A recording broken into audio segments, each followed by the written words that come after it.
একজন ব্যক্তি তেমন নামাজ আদায় করে না, যাবতীয় সময় গান বাজনা শ্রবণে ব্যস্ত থাকে। ওনাকে যখন আজানের সময় গান বন্ধ করতে বলা হয় তখন তিনি বলেন আজানের সময় গান বাজাতে পারবো না। এটা কোথায় লেখা আছে? এই লোকরে বড় করে একটা বক্সিং দিবেন।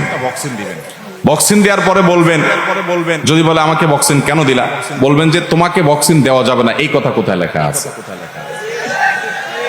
তুমি কোরআন থেকে দেখাবা, হাদিস থেকে দেখাবা যে এই লোকরে বক্সিং দেওয়া যাবে না, লেখা আছে। কোরআনে কোথাও লেখা নাই যে তোমারে বক্সিং দেওয়া যাবে না।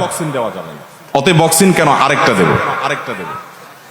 কারণ ব্যাককল যারা, তাদের আক্কল দেওয়ার জন্য এ ধরনের কিছু দৃষ্টান্ত দেওয়ার দরকার হয়। কোরআনে আল্লাহ রাব্বুল আলামিন তোমাকে আলাদা করে বলে নাই যে আজানের সময় গান শুনবা না, কিন্তু লাহওয়াল হাদিস ওমিনান নাসি মান ইয়াশতারি লাহওয়াল হাদিস, এই আয়াতের ব্যাখ্যায় সারা বিশ্বের কোরআনের সবচেয়ে বড় ব্যাখ্যাতা, নবী সাল্লাল্লাহু আলাইহি ওয়াসাল্লামের পক্ষ থেকে সার্টিফাইড ব্যাখ্যাতা রাইসুল মুফাসসিরিন আব্দুল্লাহ ইবনে আব্বাস রাদিয়াল্লাহু আনহু সহ বিশ্ববিখ্যাত মুফাসসিরগণের তাফসীর হলো এখানে আল্লাহ রাব্বুল আলামিন বাদ্যযন্ত্র সহকারে গান সেটাকে হারাম করেছেন। এবং নবী রাসূলুল্লাহ সাল্লাল্লাহু আলাইহি ওয়াসাল্লামের বিভিন্ন হাদিসে রয়েছে, তিনি বলেছেন কিয়ামতের আগে চারটি হারাম কাজকে মানুষ হালাল মনে করবে। এর মধ্যে একটা হলো আল মাআজিফ, বাদ্যযন্ত্র। একটা সময় মানুষ মনে করবে এটা হালাল। আজকাল দেখবেন কিছু লোক বাইর হইছে, নিজেরা গান করে সেটাকে বাদ্যযন্ত্র সংযোগে সেটাকে হালাল করার জন্য বলে না ইসলামে গান বাজনা হালাল না, হারাম না। আছে না নাই? আবার কিছু পীরের মুরিদ আছে যারা বলে যে আসমানটা কাঁপছিল কেন, জমিনটা নাচছিল কেন, বড় পীর ঘামছিল কেন সেই দিন। এরপরে কি খাজা গান গেয়েছিল যেই দিন। হ্যাঁ, আল্লাহ নবীজির গান। তারপরে কি পীর আউলিয়ার শান। যারা বলে গান হারাম, জ্ঞানহীন। শুনছেন এই গান? বাউলরাই ফাউল গান গায়। বুঝতে পারছেন? আপনার আকাম করতে মনে চায়, আপনি আকাম করেন, আল্লাহর সাথে আপনার বোঝাপড়া হবে। আমাদের সেখানে বাধা দেওয়ার কিছু না, এটা আপনার ব্যক্তি স্বাধীনতা। আপনি গুনাহ করেন, আল্লাহর সাথে বুঝেন আপনি, কিন্তু খারাপ কাজ করবেন আবার কোরআন হাদিসকে বিকৃতি করে আল্লাহর নামে রাসূলের নামে মিথ্যা কথা বলবেন, এই অধিকার আপনাকে কেউ দেয়নি। অতএব এই বাদ্যযন্ত্র ব্যবহার, এই গান, এটা তো সর্বাবস্থায় হারাম। আজানের সময় আলাদা করে হারাম, এটা তোমার জন্য লিখে দিতে হবে কেন? সর্বাবস্থা যেটা হারাম সেখানে আল্লাহর নামের বড়ত্ব বর্ণনা করা হচ্ছে, সেটা আমি তুমি আল্লাহ নিষিদ্ধ কাজটা বলে আওয়াজে ডিস্টার্ব করছো, এটা তো রীতিমতো আল্লাহর বিরুদ্ধে বিদ্রোহ করার শামিল। আল্লাহ তাআলা আমাদেরকে হেদায়েত দান করুন।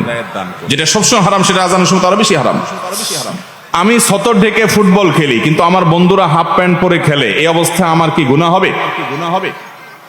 আপনি সতর ডেকে খেলেন, আলহামদুলিল্লাহ, তাহলে আপনার খেলাটা জায়েজ আছে।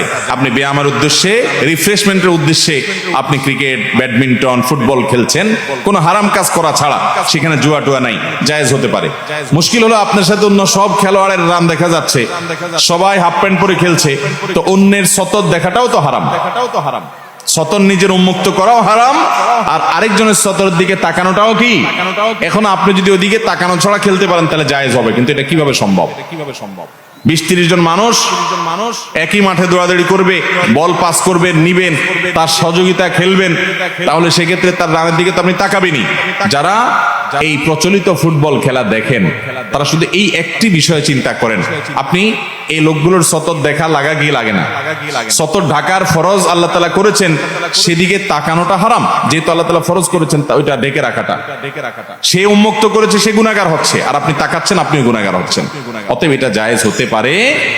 হ্যাঁ, যদি সবাই 3/4 প্যান্ট পরে, ফুল প্যান্ট পরে, সতর উন্মুক্ত করা ছাড়া যদি ফুটবল খেলেন, ব্যাডমিন্টন খেলেন, ক্রিকেট খেলেন, সেখানে পারস্পরিক কোনো লেনদেন নাই, হারাম কোনো কিছু নাই, নেশা বা এডিকশন হয় না, নামাজে মনোযোগের সমস্যা নাই, আলহামদুলিল্লাহ।